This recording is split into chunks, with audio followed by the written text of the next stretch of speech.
You don't just wake up one day without your power. It fades gradually, woman by woman, especially when you put your trust in the wrong ones. But this video isn't about blaming women or stirring resentment. It's about showing you how to protect yourself from the 8 most damaging female archetypes, the kinds that quietly drain your energy, waste your time, and chip away at your confidence before you even realize it's happening. If you've ever felt manipulated, discarded, or like no matter how much you gave, it was never enough, you're about to understand exactly why. Every type I'm going to break down comes straight from real-life patterns, backed by examples and mindset shifts that could save you years of heartache. Don't scroll past this. Don't switch to something else, because the woman you're currently seeing might match one of these profiles. And if you miss it, chances are you'll end up reliving the same pain, just with someone new. So stay with me till the end. What I'm about to share may not just shift your approach to dating. It could reshape your entire path ahead. Let's get into it. Type 1. The Victim Queen. This is the woman who uses victimhood not for healing, but to manipulate your emotions. She's not really searching for calm or resolution. What she truly wants is an audience. At first, you'll feel heroic, like you're the one who can finally show her not all men are cruel. But that's the setup. She doesn't need rescuing. She needs someone to witness her suffering. Picture this dynamic. She'll tell you every man before you hurt her, but she won't talk about the red flags she chose to ignore, the chaos she chased, or the damage she stayed in long after it broke her. You'll try to bring peace and stability. She'll call it dull. You'll offer real solutions. She'll say you don't get it. And when it's all over, your prize for being her emotional rock. Total burnout. Now here's a truth even Machiavelli would have nodded at. Men are quicker to forget a father's death than to lose their inheritance. Because people grieve the loss of power more than pain. And the victim queen? She's not grieving trauma. She's grieving the control she never gained. So what should you do? Don't fall into the role of her savior. Don't base your value on how needed you are in her drama. The more you revolve around her hurt, the more her storm becomes the center of your life. But you weren't meant to orbit pain. You were meant to rise above it. Now let's move on. Because the next archetype doesn't cry for sympathy, she craves attention. Type 2. The Fame Addict. This is the woman who enters relationships not for love, but for likes. She's not searching for a man. She's looking for a spotlight. Not connection, but clout. You're not her partner. You're a prop. Every sentence she speaks is carefully curated. Every outfit picked for impact, not intimacy. Every moment she shares feels like it's designed for strangers, not for the two of you. And here's the trap most men don't even see. She won't break up with you outright. She'll just reassign your role. Suddenly, you're her cameraman, her personal photographer, her background character in a social media highlight reel. Imagine this. You put together a romantic dinner. Her first question? Does the lighting look good for my story? You surprise her with flowers. She posts them with a caption that never mentions you. She kisses you, but only once she's hit record. That smile? It's for her followers. That joy? It depends on how many hearts and comments she gets. Her sense of loyalty? That changes with the algorithm. You think you're in a relationship, but you're really just part of the show. And when the numbers drop, she goes looking for her next lead. Machiavelli said it best. He who builds on the people, builds on mud. There's no real foundation with her. Her identity is stitched together from claps and comments. And applause? It never lasts. Here's your strategy. Never compete with her online audience. Never confuse being noticed with being truly seen. If you want clarity, start by turning off the phone. Pay close attention to who she is when no one's watching. Because if her affection fades the moment the camera is off, it wasn't love to begin with. It was just content creation. Let's keep going. Because the next type of woman doesn't crave fame, she craves control. Type 3. The Secret Competitor. This is the woman who seems supportive but is quietly playing against you. She comes across as graceful, warm, even uplifting. She laughs at your stories, tells you she believes in your vision. But deep down, something feels off. When you succeed, her enthusiasm shrinks. When you speak with confidence, she subtly undercuts you, usually with a soft voice and a sharp jab. She never attacks outright. She's too clever for that. Instead, she challenges you in silence. Not through what she says, but through the shift in her energy. Picture this. You share an exciting new business idea. Her response? That's nice, but you always start things and never really finish. You open up about your dreams. She responds with, Well, I just think stability matters more than chasing fantasies. And when you finally achieve something great, somehow the spotlight turns to her, her struggles, her plans, her next move. It's not that she hates your strength. It's that it threatens her. Your progress highlights the parts of her life she's avoiding. So rather than grow alongside you, she tries to keep the scale balanced, not by rising, but by gently pulling you back down. Here's what Machiavelli understood. A smart ruler hides his true motives. And in her case, her motive isn't love, it's quiet domination, dressed up as equality. She's not seeking a partner. She's managing a scoreboard. So what's your move? Don't just listen to her compliments. Watch how she reacts when you're on top. Does she celebrate with you, or does her energy change the second you shine? Does she uplift you, or deflect the moment with silence or a shift in topic? Because a woman who genuinely respects your strength will want to grow with you, not keep you small so she can feel tall. Let's move forward. Because the next woman isn't trying to compete, she's trying to be rescued. Type 4. The fix-me girl. This woman comes into your life wanting healing, but only if you're the one doing the heavy lifting. She arrives carrying emotional baggage from her past, and before long, she's handing every bag to you. She tells you she's been hurt, that every man before you walked away, that she's different, but broken. At first, it feels meaningful, like she's finally chosen you to trust. She opens up quickly, shares her trauma early, and calls you her safe space. But here's the catch. She's not chasing real healing. She's chasing attention that feels like healing. She doesn't want to change, she wants to feel better without putting in the work. Imagine this. You suggest she set healthy boundaries. She says you're being judgmental. You bring up the idea of therapy, and suddenly, you're the problem. She'll tell you that you should be enough on your own. You offer patience, support, and presence. But every week, it's the same emotional crisis, the same story, the same loop on repeat. You stop being her partner and start acting like her emotional caretaker. And like a child expecting unconditional care, she begins to demand effort without giving any back. Your life slowly turns into one endless emergency. Her healing becomes your full-time mission. And every time you try to focus on your own goals, they get pushed to the back burner again and again. Machiavelli once said, "The wise man does at once what the fool does finally." Which means this: people who avoid doing the hard, necessary work don't just stall their own growth, they pull others into their delay too. Here's the harsh truth you need to accept. If she doesn't want to grow, it doesn't matter how much love, effort, or patience you give, she won't be ready. So remember this. Yes, compassion is a strength. But when you take full responsibility for someone else's healing, you put your own development on hold. Your clarity fades. Your motivation stalls. Your energy drains. And you risk becoming just another man who gave his all and ended up empty. Let's keep moving. Because the next woman doesn't scream, doesn't collapse, and doesn't beg. She takes control, silently and completely. Type 5. The emotional extortionist. She doesn't argue to resolve things. She manipulates to gain leverage.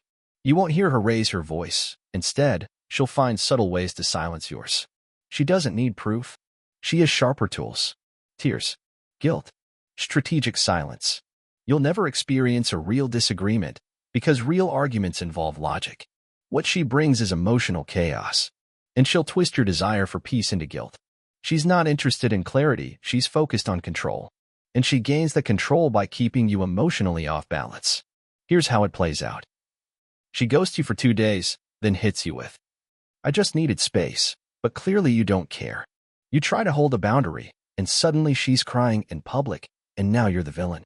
She'll say things like, "If you really loved me, you'd just know." There's no direct communication, just emotional confusion wrapped in performance. And every time you try to patch things up, she forgives you just enough to keep hope alive, only to repeat the cycle again next week. This isn't vulnerability. It's a calculated system. Machiavelli once wrote, "It is better to be feared than loved if one cannot be both."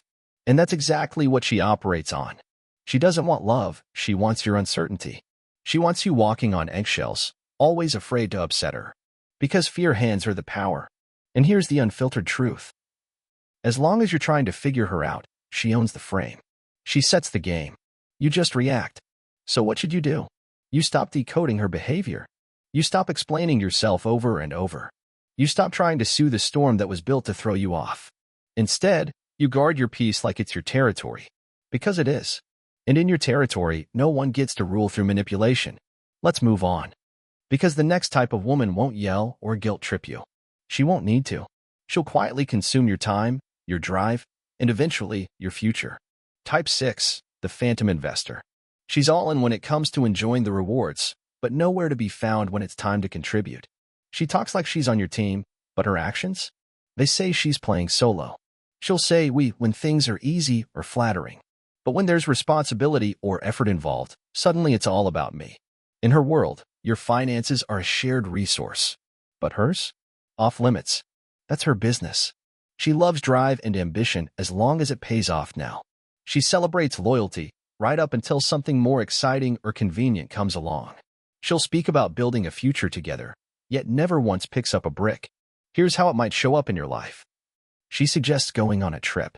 But guess who's booking the tickets, paying for the hotel, and hauling the luggage? You. She drops hints about expensive dates and never reaches for the bill. She benefits from everything you put in, yet questions the path you're walking. And if you raise a concern, she flips it and says, "Isn't that what a man's supposed to do?" Translation. You give. I take. No complaints. This isn't partnership. It's polished parasitism coated with charming words and empty promises. And here's what Machiavelli would warn you. A wise ruler avoids anything that drains resources without offering stability. And nothing drains faster than a woman who sells you a dream she's not investing in. She wants the perks of your journey without ever strapping in for the ride. She enjoys the benefits of romance, but treats it like a business where you're the only one funding it. So what should you do? Audit. Don't listen to what she says. Track what she actually contributes: time, energy, effort, support, money. If she's not building alongside you, then she's simply cashing in on your effort. And the longer you let that imbalance grow, the more bitterness you'll carry for a relationship that was never mutual to begin with. Now let's keep going. Because the next woman doesn't just drain your wallet, she drains your masculinity. And makes you feel guilty for noticing. Type 7, the masked masculine. She's not after your love. She's after your role. This one's critical. Because in every relationship, there's a balance between masculine and feminine energy. And you already know which one you're meant to bring. But the second you let that slip, you become forgettable. This woman is sharp. She's intelligent, driven, and commands a room. She has opinions. She takes up space. She takes control. And none of that is bad until you notice what's underneath it all. There's a coldness, a simmering resentment. Because deep down, she's not trying to grow with a man, she's trying to outdo him. Why? Because somewhere in her past, a man failed her. And now you have become the battlefield she never made peace with. You'll hear it like this. Your goals? She calls them ego. Your values? She mocks them with sarcasm. Your leadership? She labels it controlling or misogynistic the moment it doesn't serve her preferences. Every disagreement becomes a lesson, not in compromise, but in moral superiority. She says she wants equality. But what she's really after is dominance. She rejects your protection and spins it as oppression. She takes your strength as a threat. And when you show softness, she doesn't appreciate it. She loses respect. This isn't a relationship. It's a quiet turf war for masculine space. A fight you were never meant to enter because you were meant to lead, not compete. Machiavelli saw this clearly. The prince must adjust to the times, but never lose his essence. If you've been too far trying to keep the peace, trying to be understanding, trying not to offend, you'll lose the exact thing she was once attracted to. Because no matter how loud the noise gets, what truly calms the storm isn't submission, it's presence. Unshakable, confident, masculine presence. So what's your move? Don't react. Don't defend. Don't fight for your place. Take it calmly. Lead without explaining. Decide without seeking permission. And most of all, observe. If she admires your strength and stands with it, she's truly aligned with who you are. But if she resents your backbone, then she wasn't seeking a man. She was looking for a throne to sit on. Let's keep going. Because the last woman on this list isn't just a threat to your peace, she's a direct threat to your future. Type 8, the power leech. This woman isn't looking for love. She's looking for a power source. She's drawn to your fire, not to build with it, but to bask in it, until it slowly becomes hers. She won't confront you. She won't challenge your authority directly. She does something far more dangerous. She admires you, just enough to stay close, until your passion stops fueling your purpose and starts burning only to keep her warm. It starts subtly. She tells you she loves your focus, then hints that you're never really there for her. She compliments your discipline and drive, then quietly complains that your goals take too much time away from us. She says, "I just miss you." But what she really misses is being your top priority. Here's what that looks like in real time. You cancel a meeting just to make her happy, then another, and before long, you're not even sure if you're on the right path. Not because your vision is flawed, but because you're tired and lost in emotional noise. She doesn't want to support your purpose. She wants to replace it. She wants to be the mission, the meaning, the center of everything you do. And if you let that happen, the vision you were born to fulfill, it dies. Machiavelli would have told you this plainly. A man who builds greatness must often choose between love and power, because rarely can he serve both. In simple terms, if she forces you to choose between her and your growth, that's not love. That's manipulation wearing a soft smile. So what's your next strategic move? You guard your purpose like your legacy depends on it, because it does. Not out of selfishness, but because your purpose feeds the entire kingdom, not just the queen. A man who bends too far just to keep her happy, he ends up losing the empire he was destined to lead.